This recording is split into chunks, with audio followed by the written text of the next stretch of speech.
सबसे पहले तो मैं जीतने वाले प्रत्याशी को बधाई देती हूँ और जो मेरे कार्यकर्ता समर्पित भाव से लगे रहे हैं और मुझे लग रहा है कि 4.5 लाख के ऊपर वोट फतेहपुर की जनता ने दिया है।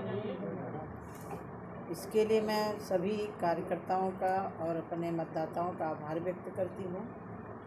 भारतीय जनता पार्टी के नेतृत्व का भी आभार व्यक्त करती हूँ। शायद मुझे लग रहा है कि मुझे उम्मीद से ज़्यादा मिला है। जो परिस्थिति फतेहपुर की बनी हुई थी उससे ज़्यादा मुझे परिणाम मिला है, मैं इतना कह सकती हूँ, क्योंकि मुझे 15 दिन पहले से लग रहा था कि कुछ गड़बड़ ज़रूर है। लेकिन जो हमारा ज़मीनी कार्यकर्ता था वो तन मन से लगा रहा है।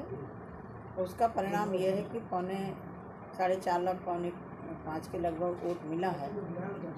दूसरा, मुझे ऐसा लग रहा है कि फतेहपुर में जो काम हमने शुरुआत की थी उसमें कहीं ना कहीं विराम जरूर लगा है और ऐसा लग रहा है कि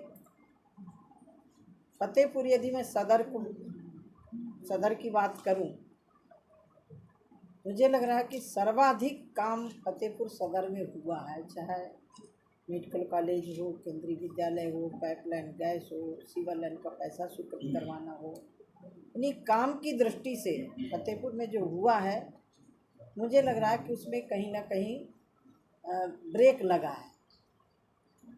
उम्मीद करती हूँ जो चुनाव जीते हैं इस काम को आगे बढ़ाएं।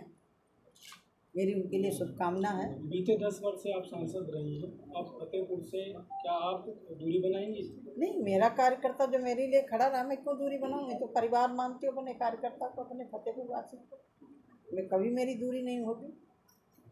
दूरी मेरे भाइयों से नहीं होगी, मेरी बहनों से नहीं होगी, कभी ना हुई है ना होगी। चाहे मैं चुनाव लड़ूँ ना लड़ूँ, मैंने जो फतेहपुर से संबंध बनाया वो संबंध हमेशा रहेंगे। हाँ, इतना ज़रूर है कि जिन लोगों ने मोदी जी के इस मुहिम में रोड़े अटकाए हैं उनको ज़रूर चिन्हित करके ऊपर बात करेंगे। यूपी में सीटों को नुकसान हो रहा है लेकिन सरकार इंडी फिर से बना रही है। सरकार तो बन रही है, दम से बन रही है। सरकार बनेगी और जो फतेहपुर के लिए काम की आवश्यकता होगी, केंद्र से प्रदेश से लाने की आवश्यकता होगी, हम जरूर उस फतेहपुर के लिए लाएंगे, क्योंकि फतेहपुर की जनता ने मुझे दोबारा यहाँ से सांसद बनाया और सांसद नहीं, बड़े मार्जिन से बनाया है। इस बार भी मार्जिन था क्योंकि अन्य कैंडिडेट कोई था नहीं। 1 to 1 2 पे 2 हुआ है चुनाव, तो 2 में से कोई जीतता ही है। फिर भी मेरे जो साथियों ने, मेरी कृष्णा जी बैठी हुई हैं, पूरी मेहनत की है बहुत, आशीष जी बैठे हुए हैं, पूरी जितनी टीम बैठी हुई है, ये पूरी मेहनत करने वाली टीम है। उनके लिए तो मैं सांसद नहीं रहूँगी तो भी सरकार है, सरकार के नाते जो भी संविधान बदलना और आरक्षण जैसा मुद्दा जो है, मुझे लगता है, देखिए, ये एक जिस तरह से अफवाह फैलाई गई, माननीय प्रधानमंत्री जी ने सीधे कहा था कि संविधान में भी दूसरा जन्म लेके आ जाऊँ तो भी नहीं बदल सकते हैं। बाबा साहब के संविधान को कोई बदल नहीं सकता है। लेकिन कभी कभी जनता का मूड है, जनता किसको चुनती है, जनता के मूड को हम नहीं उस पर सवाल खड़ा करते हैं। लेकिन हाँ, फतेहपुर का विकास जरूर होगा।